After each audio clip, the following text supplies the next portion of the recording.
Hello friends, welcome you in my YouTube channel. I am Dr. Mohammad Sirajul Akpasi. Today in this video, I am going to talk about industrial pollutants.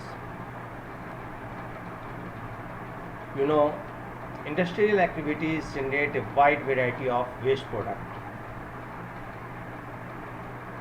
which are discharged to water sources. Major contributors are the pulp and paper chemicals,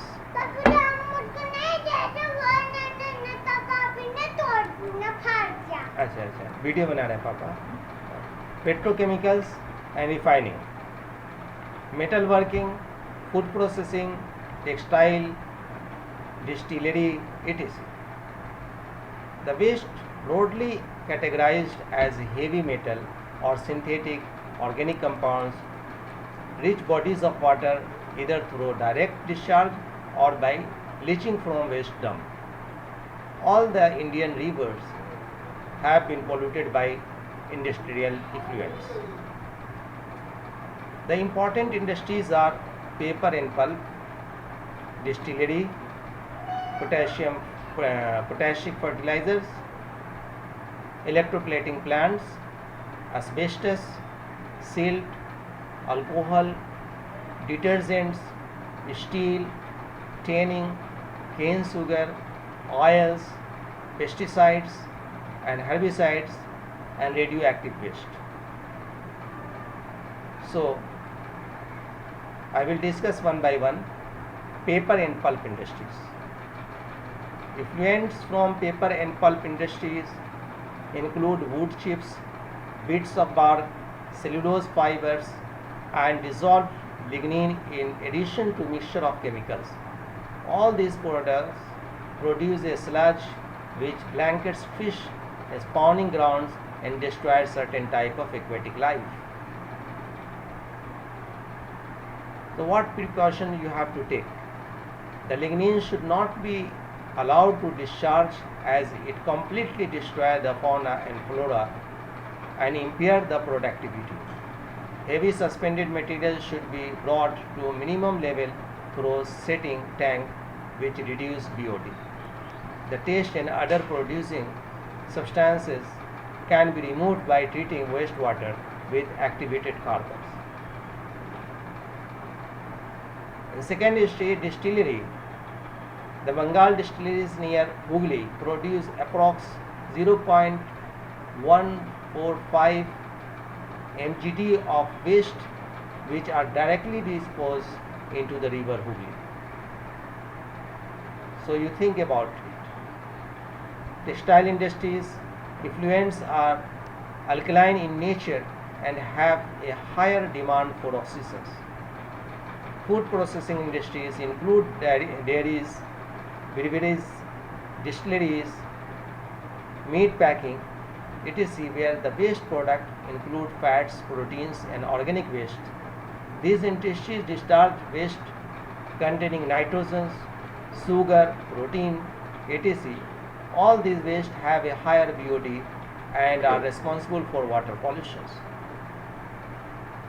Chemical industries include acid manufacturing industries, alkali manufacturing, fertilizers, pesticides and several other industries. The effluents from these industries contain acid which have corrosive effects. The effluents from fertilizers industries contains phosphorus, fluorine, silica and large amount of suspended salts. Metal industries, usually discharge effluents containing copper, lead, chromium, cadmium, zinc, etc., which are toxic to man as well as to aquatic life. Beta bahar le jana isko. These waste also contains acid, grease, cleaning agents. Petroleum industries include oil refineries and petrochemical plants. The effluents include hydrocarbons, phenolic compounds and other organic and inorganic sulfur compounds.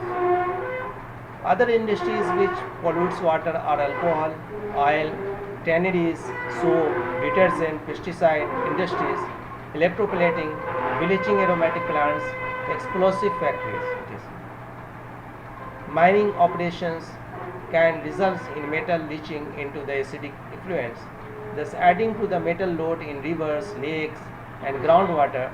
Discharge of mercury from gold mining activities has polluted some stream in Brazil and Ecuador and creates serious health problems. Now, the most important nowadays is radioactive waste, and this is very important. Radioactive elements such as uranium and radium possess a high unstable aromatic nuclei. These disintegrations result in radiation emission, which may be highly injurious during the nuclear test. Radioactive dust may envelop the globe at the altitude of 3000 meter or more. The same often come down to the earth as rain. Eventually, some of the radioactive materials such as strontium-90 percolates down through the soil into groundwater reservoirs. It carried out into streams and rivers. In both cases, public water supplies may be contaminated. And that thermal pollution is also very dangerous in present scenario. Most of the thermal and electric power plants also discharge considerable quantities of hot effluent water into nearby stream or rivers. This has resulted in thermal pollutions of our water sources. Thermal pollution is undesirable for several reasons. Warm water does not have the same oxygen holding capacity as cold water.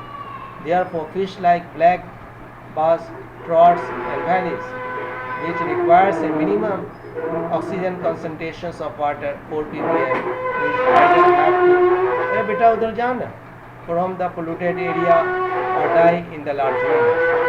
So friends, hope this video will be helpful to you. If you like this video, then subscribe my channel, and thanks for watching.